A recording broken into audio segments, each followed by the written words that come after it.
How to redeem code in Temu. Hello everyone, I am Bishaka and welcome to our channel. Now let's get right into the tutorial. Firstly, go ahead and open the Temu application on your device. Make sure you are signed in, and if not, then go ahead and sign yourself in. Once signed in, go ahead and tap on the U option you see there on the bottom center of your screen.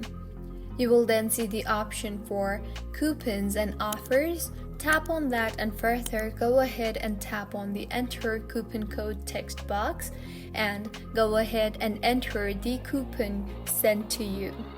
Next, tap on the apply button, and with this, if the coupon code that you entered is correct, then your code will be redeemed successfully.